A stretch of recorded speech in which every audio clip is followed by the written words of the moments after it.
Well, I've finally come back once again with the narrating. And I'm going to continue with At the Mountains of Madness, and it's part 9. I had been not doing it because it's a lot. It's a lot to read, but I'm getting into it again. I have said that our study of the decadent sculptures brought about a change in our immediate objective. This, of course, had to do with the chiseled avenues to the black inner world, of whose existence we had not known before, but which we were now eager to find and traverse. From the evident scale of the carvings, we deduced that a steeply descending walk of about a mile through either of the neighboring tunnels would bring us to the brink of the dizzy, sunless cliffs above the great abyss, down whose side adequate paths, improved by the old ones, led to the rocky shore of the hidden and nighted ocean. To behold this fabulous gulf in stark reality was a lure which seemed impossible of resistance once we knew of the thing. Yet we realized we must begin the quest at once if we expect to include it in our present flight. It was now 8 p.m., and we had not enough battery replacements to let our torches burn on forever. We had done so much of our studying and copying below the glacial level that our battery supply had had at least 5 hours of nearly continuous use. And despite the special dry cell formula, would obviously be good for only about 4 more hours. Though, by keeping one torch unused, except for especially interesting or difficult places, we might manage to eke out a safe margin beyond that. It would not do to be without a light in the Cyclopean's catacombs. Hence, in order to make the abyss trip, we must give up all further mural deciphering. Of course, we intended to revisit the place for days and perhaps weeks of intensive study in photography. Curiosity having long ago got the better of horror, but just now we must hasten. Our supply of trail-blazing paper was far from unlimited, and we were reluctant to sacrifice spare notebooks or sketching paper to augment it. But we did not let one large notebook go. Oh,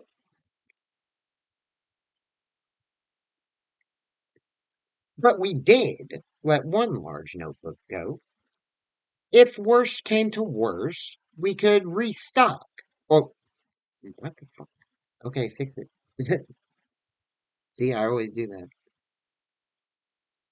We could resort to rock chipping. And of course, it would be possible, even in case of really lost direction, to work up to full daylight by one channel or another, if granted sufficient time for plentiful trial and error.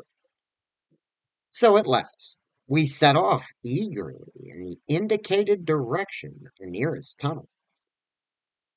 According to the carvings from which we had made our map, the desired tunnel mouth could not be much more than a quarter-mile from where we stood, the intervening space showing solid-looking buildings, quite likely to be penetrable still at a subglacial level. The opening itself would be in the basement, on the angle nearest the foothills, of a vast five-pointed structure of evidently public and perhaps ceremonial nature, which we tried to identify from our aerial survey of the ruins. No such structure came to our minds as we recalled our flight.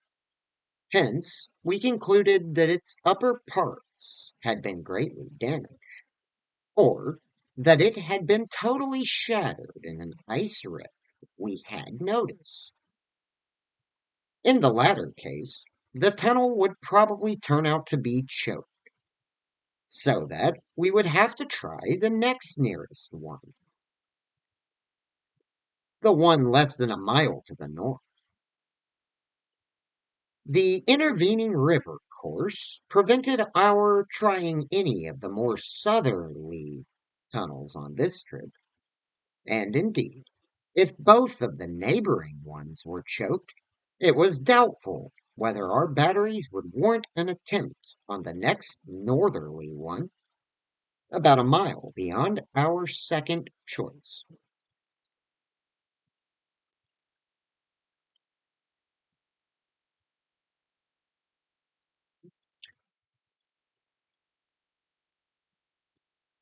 Hmm, good. Fine. Oh,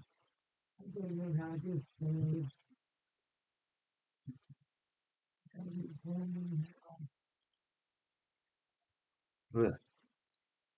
As we threaded our way down through the labyrinth with the aid of map and compass, traversing rooms and corridors in every stage of ruin or preservation, clambering up ramps, crossing upper floors and bridges, and clambering down again, encountering choked doorways and piles of debris, hastening now and then along finely preserved and uncannily immaculate stretches,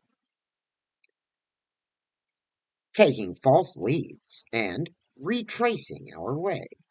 In such cases, removing the blind paper trail we had left, and once in a while, striking the bottom of an open shaft through which daylight poured or trickled down. We were repeatedly tantalized by the sculptured walls along our route. Many must have told tales of immense historical importance, and only the prospect of later visits reconciled us to the need of passing them by. As it was, we slowed down once in a while and turned on our second port. If we had had more films, we would certainly have paused briefly to photograph certain bas reliefs. But time consuming hand copying was clearly out of the question. I came now once more to a place where the temptation to hesitate, or to hint rather than state, is very strong. It is necessary, however, to reveal the rest in order to justify my course in discouraging further exploration. We had wormed our way very close to the computed site of the tunnel's mouth, having crossed a second-story bridge to what seemed plainly the tip of a pointed wall,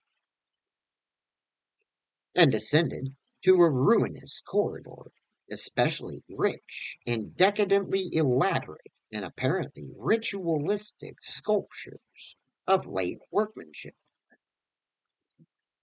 When about 8:30 p.m., Danforth's keen young nostrils gave us the first hint of something unusual. If we had had a dog with us, I suppose we would have been warned before that. At first, we could not precisely say what was wrong with the formerly crystal pure air, but after a few seconds, our memories reacted only too definitely. Let me try to state the thing without flinching.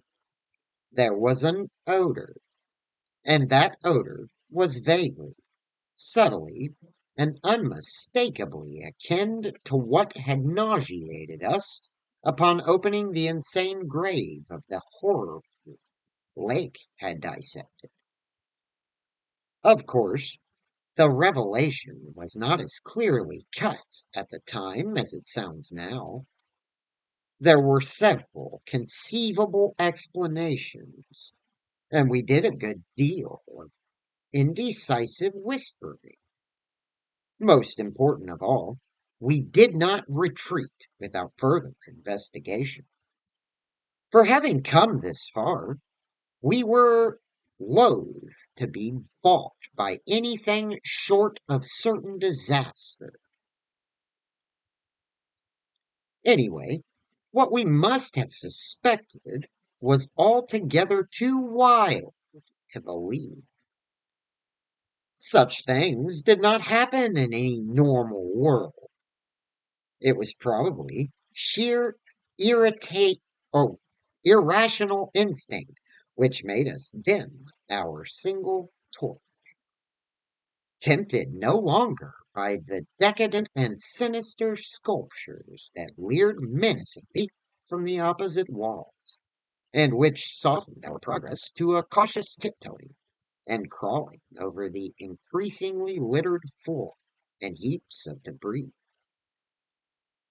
Danforth's eyes, as well as nose, proved better than mine, for it was likewise he who first noticed the queer captured arches leading to chambers and corridors on the ground level. It did not look quite as it ought after countless thousands of years of desertion, and when we cautiously turned on more light, we saw that a kind of swarth seemed to have been lately tracked through it. The irregular nature of the litter precluded any definite marks, but in the smoother places there were suggestions of the dragging of heavy objects. Once we thought there was a hint of parallel tracks, as if of runners. This was what made us pause again. It was during that pause that we caught simultaneously, this time, the other odor ahead. Paradoxically, it was both a less frightful and a more frightful odor. Less frightful intrinsically, but infinitely appalling in this place under the known circumstances. Unless, of course, Gidney, for the odor was the plain and familiar one of common petrol, everyday gasoline. Oh boy.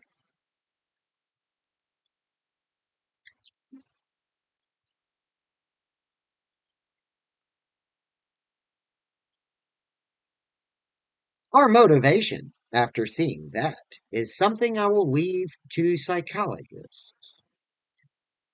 We knew now that such terrible extension of the camp horrors must have crawled into this nighted burial place of the eons, hence could not doubt any longer the existence of nameless conditions, present, or at least recent, just ahead.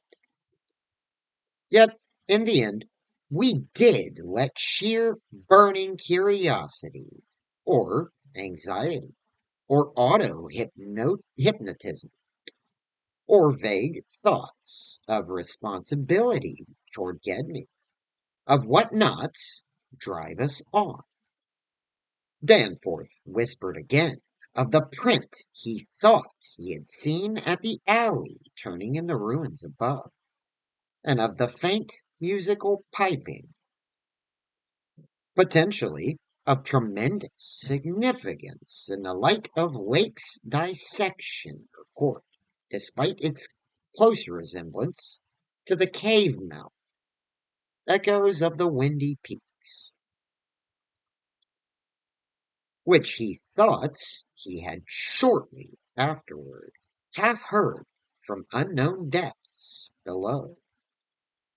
I, in turn, whispered of how the camp was left, of what had disappeared, and of how the madness of a lone survivor might have conceived the inconceivable. A wild trip across the monstrous mountains and a descent into the unknown primal mason. But we could not convince each other, or even ourselves, of anything definite. We had turned off all light as we stood still, and vaguely noticed that a trace of deeply filtered upper day kept the blackness from being absolute. Having automatically begun to move ahead, we guided ourselves by occasional flashes from our torch. The disturbed debris formed an impression we could not shake off, and the smell of gasoline grew stronger. More and more ruin met our eyes and hampered our feet until very soon we saw that the forward way was about to cease.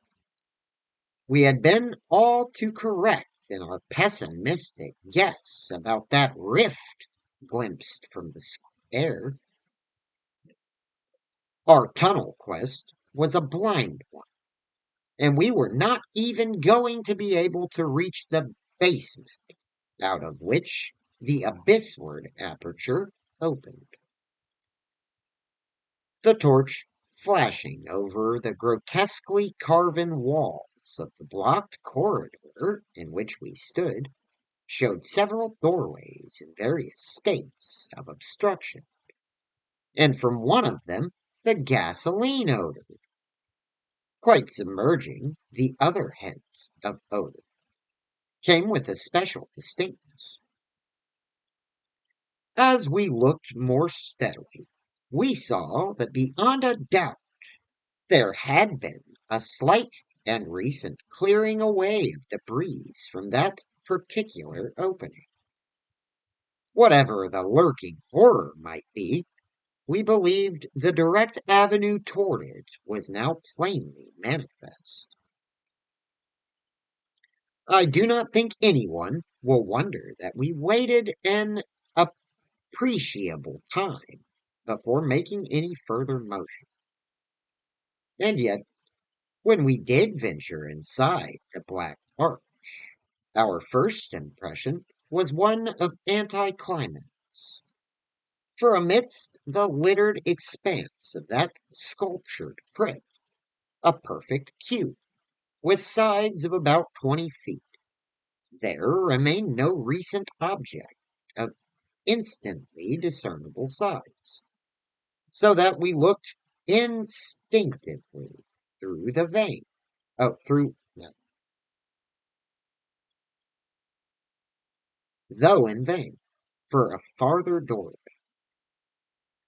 In another moment, however, Danforth's sharp vision had descried a place where the floor debris had been disturbed, and we turned on both torches full strength, though what we saw in that light was actually simple and trifling. I am none the less reluctant to tell of it because of what it implied. It was a rough leveling of the debris, upon which several small objects lay carelessly scattered, and at one corner of which a considerable amount of gasoline must have been spilled lately, enough to leave a strong odor, even at this extreme super-plateau altitude. In other words, it could not be other than a sort of camp, a camp made by questing beings, who, like us, had been turned back by the unexpectedly choked way to the abyss. Let me be plain.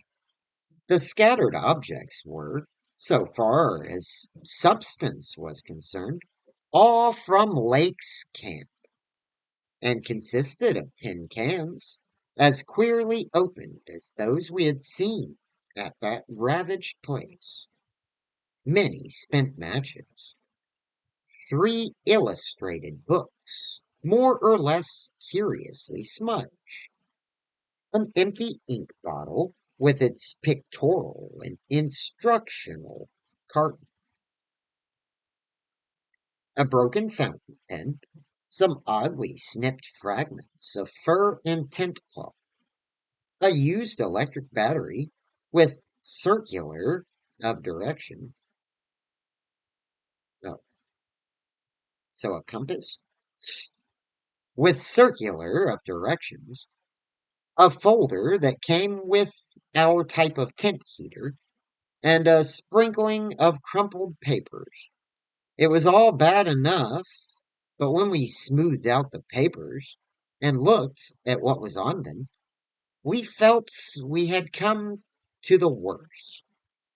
We had found certain inexplicably blotted papers at the camp, which might have prepared us. Yet the effect of the sight down there in the pre-human vaults of a nightmare city was almost too much to bear.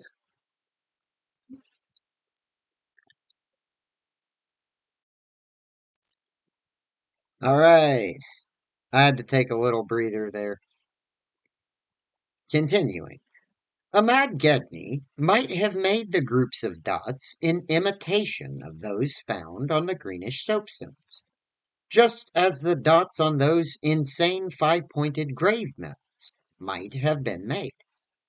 And he might, conceivably, have prepared rough, hasty sketches, varying in their accuracy or lack of it, which outlined the neighboring parts of the city and traced the way from a circularly represented place inside our previous route, a place we identified as a great cylindrical tower in the carvings and as a vast circular gulf glimpsed in our aerial survey to the present five-pointed structure and the tunnel mouth therein. He might, I repeat, have prepared such sketches, for those before us were quite obviously compiled as our own had been from late sculptures somewhere in the glacial labyrinth, though not from the ones which we had seen and used. But what this art-blind bungler could never have done was to execute those sketches in a strange and assured technique, perhaps superior, despite haste and carelessness, to any of the decadent carvings from which they were taken. The characteristic and unmistakable technique of the old ones themselves in the dead city's heyday. There are those who will say Danforth and I were utterly mad not to flee for our lives after that, since our conclusions were now, oh, notwithstanding their wildness,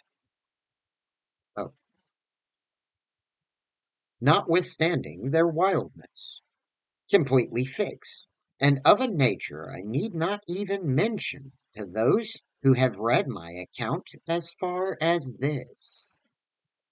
Perhaps we were mad, for have I not said those horrible peaks were mountains of madness?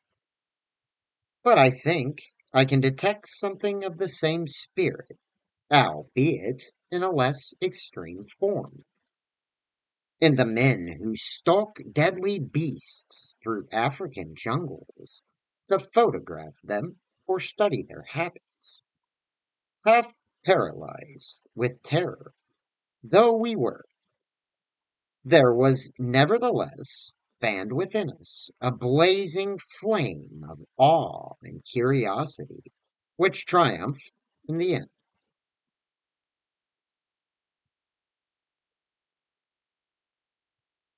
Of course, we did not mean to face that, or those, which we knew had been there, but we felt that they must be gone by now. They would by this time have found the other neighboring entrance to the abyss and have passed within to whatever night black fragments of the past might await them in the ultimate gulf. The ultimate gulf they had never seen. Or, if that entrance too was blocked, they would have gone on to the north seeking another. They were, we remembered, partly independent of light. Looking back to that moment, I can scarcely recall just what precise form our new emotions took, just what change of immediate objectives it was that so sharpened our sense of expectancy. We certainly did not mean to face what we feared, yet I will not deny that we may have had a lurking, unconscious wish to spy certain things from some hidden vantage. Probably we had not given up our zeal to glimpse the abyss itself, though there was interposed a new goal in the form of that great circular place, hewn on the crumpled sketches we had found. We had at once recognized it as a monstrous cylindrical tower figuring in the very earliest carvings, but appearing only as prodigious round aperture from above.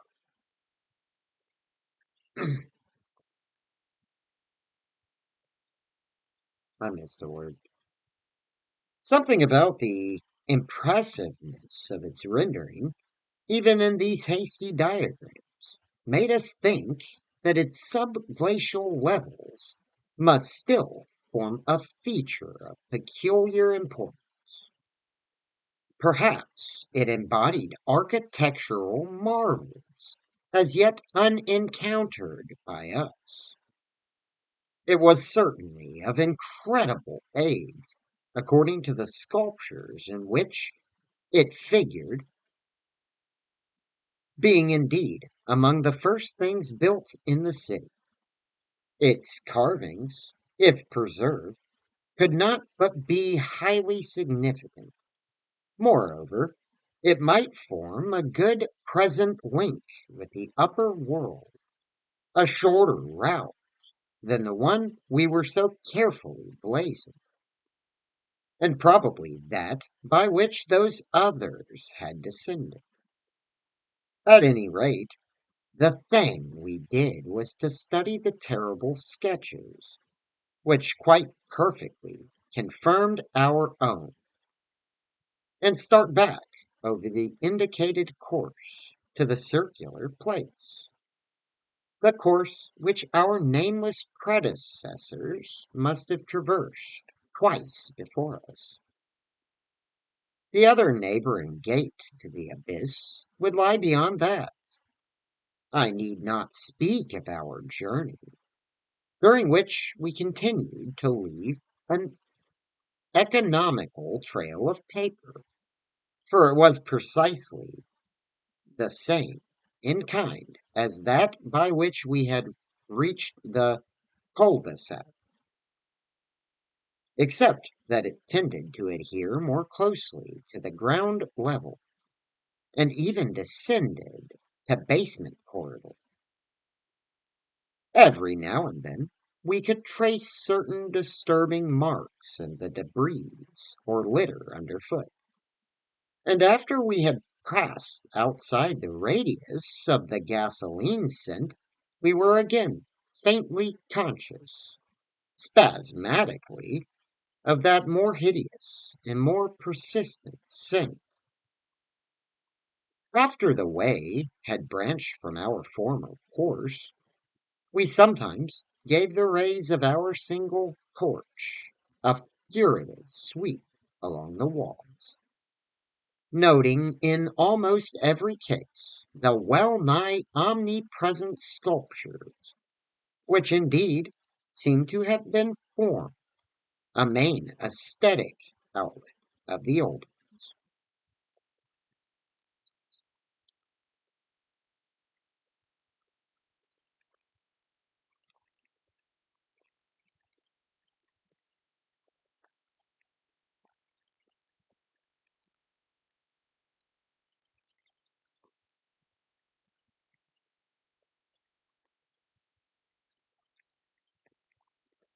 About 9:30 p.m., while traversing a vaulted corridor whose increasingly glaciated floor seemed somewhat below the ground level, and whose roof grew lower as we advanced, we began to see strong daylight ahead and were able to turn off our torch.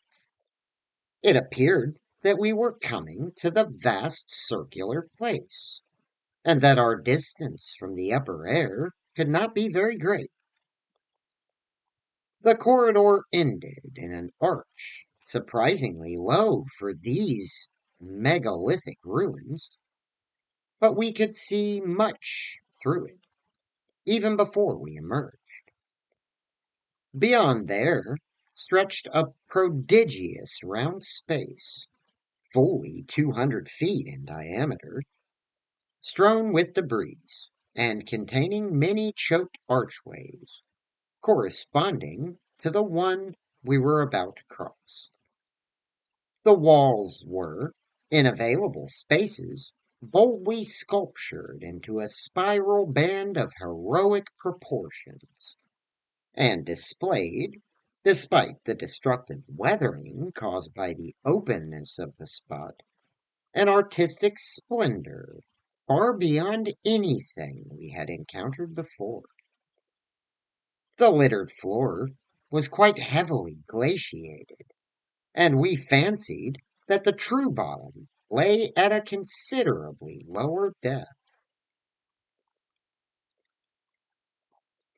But the salient object of the place was the titanic stone ramp, which, eluding the archways by a sharp turn outward into the open floor, wound spirally up the stupendous cylindrical wall like an inside counterpart of those once climbing outside the monstrous towers, or ziggurats of antique Babylon. Only the rapidity of our flight and the perspective which confounded the descent with the tower's inner wall had preserved our noticing this feature from the air, and thus caused us to seek another avenue to the subglacial level. Peabody might have been able to tell what sort of engineering held it in place, but Danforth and I could merely admire and marvel. We could see mighty stone corbels and pillars here and there, but what we saw seemed inadequate to the function performed. The thing was excellently preserved up to the present top of the tower, a highly remarkable circumstance in view of its exposure, and its shelter had done much to protect the bizarre and disturbing cosmic sculptures on the wall. As we stepped out into the awesome half daylight of this monstrous cylinder bottom, 50 million years old, and without doubt the most primally ancient structure ever to meet our eyes, we saw that the ramp traversed sides stretched dizzily up to a height of fully 60 feet. This we recalled from our aerial survey meant an outside glaciation of some 40 feet, since the yawning gulf we had seen from the plain had been on the top of an approximately 20-foot mound of crumbled masonry, somewhat sheltered for 3/4 of its circumference by the massive curving walls of a line of higher ruins. According to the sculptures, the original tower had stood in the center of an immense circular plaza and had been perhaps 500 or 600 feet high, with tiers of horizontal discs near the top and a row of needle-like spires along the upper rim. Most of the masonry had obviously toppled outward rather than inward, a fortunate happening, since otherwise the ramp might have been shattered and the whole interior choked. As it was, the ramp showed sad battering, whilst the choking was such that all the archways at the bottom seemed to have been recently half cleared. It took us only a moment to conclude that this was indeed the route by which those others had descended, and that this would be the logical route for our own ascent, despite the long trail of paper we had left elsewhere. The tower's mouth was no further from the foothills and our waiting plain than was the great terraced building we had entered, and any further subglacial exploration we might make on this trip would lie in this general region. Oddly, on this trip, oh, oddly, we were still thinking about possible later trips, even after all we had seen and guessed. Then, as we picked our way cautiously over the debris of the great floor, there came a sight which, for the time, excluded all other matter.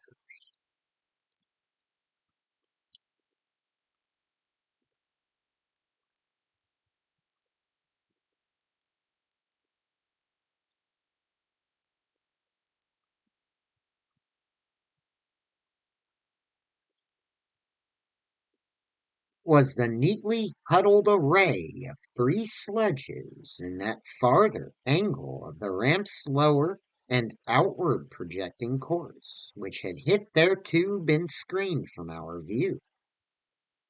There they were, the 3 sledges missing from Lake's camp, shaken by a hard usage, which must have included forcible dragging along great reaches of snowless masonry and debris, as well as much hand portage over utterly unnavigable places.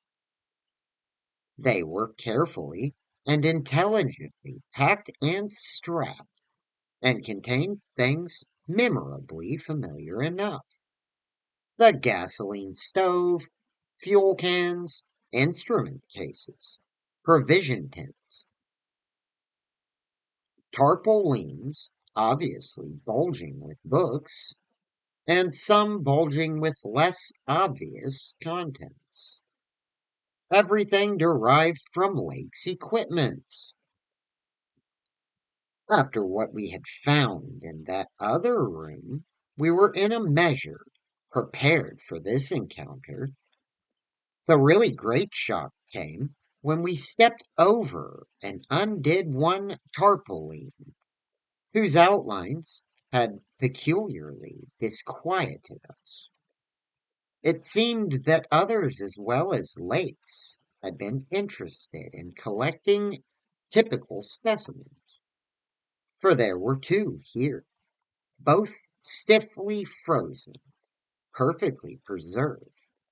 patches with adhesive plaster where some wounds around the neck had occurred, and wrapped with patient care to prevent further damage. They were the bodies of young Gedney and the missing dog. Well, holy shit, dude. Thanks for watching DJ's Chronicles. I will see you next time with part 10. I'm so excited, even though I don't see it. Let's see you next time.